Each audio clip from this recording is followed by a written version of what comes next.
Picture this, a CEO in a boardroom gazing out at a sea of quarterly reports glowing on sleek screens.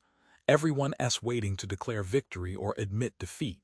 But this CEO leans back, smiles knowingly and says, "We're not playing to win, we're playing to keep playing." What kind of game is that? It's a different kind of game altogether, one with no finish line, no scoreboard, and no final buzzer. This is the infinite game, and how you play it changes everything. So how do you lead in a game that never ends? Keep that question simmering, because the answer shapes the future. Let's start with this. Games with winners and losers versus games that keep going. You're probably wired to chase clear wins. But what if the rules suddenly change? That's where infinite games throw a curveball. Simon Sinek draws on James Carson's 1986 distinction between finite and infinite games to rewire our understanding. Remember the 2000 U.S. presidential election. George W. Bush and Al Gore played what looked like a finite game. But as recounts dragged on, it became clear. The rules weren't fixed. This ambiguity exposes that many real-life games like politics and business don't have clear endpoints or definitive winners. It's a humbling realization that leaves you wondering, what game am I really playing? Imagine a game of chess, finite, right? Fixed moves, set players. Now picture a game where the board shifts, new players join whenever, and the rules can be rewritten on a whim. That's the essence of an infinite game, adaptable, sometimes chaotic, but endlessly alive. Think of it like jazz improvisation versus a classical music score. Infinite games embrace the unexpected and evolve with time.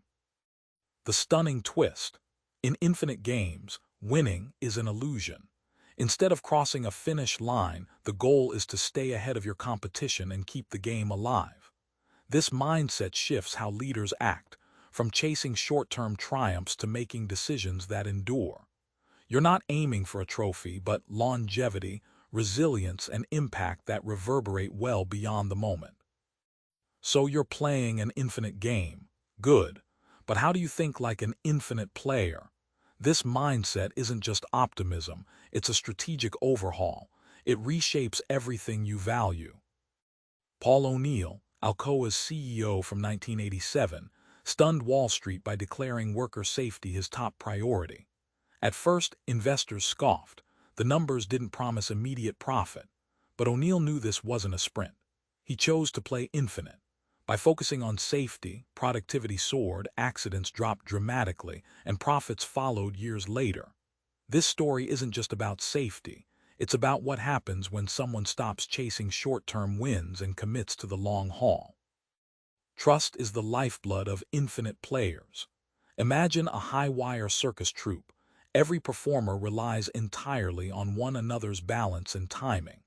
The team that builds strong trust dives into uncertainty with confidence, knowing they'll catch each other. This contrasts sharply with finite players who guard their backs. Infinite mindset leaders create environments where people can innovate fearlessly because the game's continuation depends on it. Choosing infinite thinking means embracing uncertainty.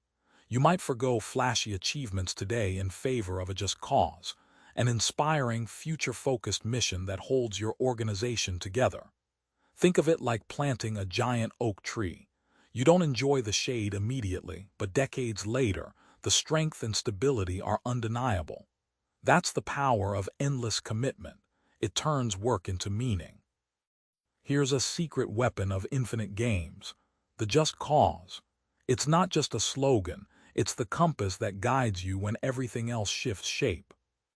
Take Microsoft under Satya Nadella's leadership. When he took over in 2014, the company was seen as stuck chasing competitors' products and quarterly earnings. Nadella shifted Microsoft's just cause to empower every person and organization on the planet. That statement reframed their game. It wasn't about beating Google or Apple anymore. Instead, it became a cause to innovate and serve people long after any product's life cycle ended, fueling sustained transformation. Products succeed or fail. Causes endure. It's like the difference between a flame and a lighthouse. A product's flame burns bright but briefly. It dazzles and then fades. A just cause is the lighthouse, constant, immovable, guiding generations through storms and calm alike. Infinite players adopt causes because they want to keep playing, not to claim fleeting victories. Your just cause isn't just a message to outsiders. Internally, it unites your team under a shared purpose that transcends titles, profits, or short-term targets. It becomes the rallying flag in turbulent times, turning chaos into clarity. When everything is changing, your cause keeps everyone rowing in the same direction, towards a future worth fighting for. Playing infinite isn't for the faint-hearted. It takes guts to play a game with no finish line, where no trophy ever fully satisfies. That's where courage kicks in. Remember the story of Ford in the 1960s. Ford bet its reputation on producing affordable muscle cars to beat Ferrari on the racetrack. The gamble was about long-term brand relevance, not short-term profit. The courage to take that risk, knowing it might fail spectacularly, shows the infinite mindset in action. They weren't just chasing a trophy. They were securing a legacy that still reverberates today. Infinite games demand protecting the players, especially the vulnerable. Imagine a soccer team that refuses to bench an injured key player because their presence inspires others and keeps the team spirit alive. That decision requires courage, but the payoff is an unbreakable culture. Leaders in infinite games make choices that may sacrifice momentary gain but ensure the game continues, fueled by loyalty. When you accept that the game never ends, every decision resonates in uncertainty. The infinite player develops grit, the ability to persist in messy, unresolved situations without immediate clarity. It's like navigating a dense fog with only a compass and faith. This resilience separates those who just play from those who lead the future. Finally, what does it look like to lead when the game never ends?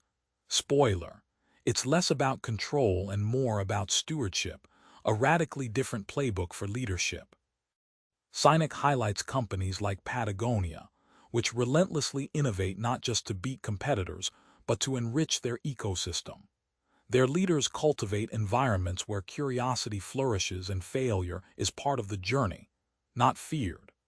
This kind of leadership steps away from command and control and invites experimentation, because infinite players understand that stagnation means death.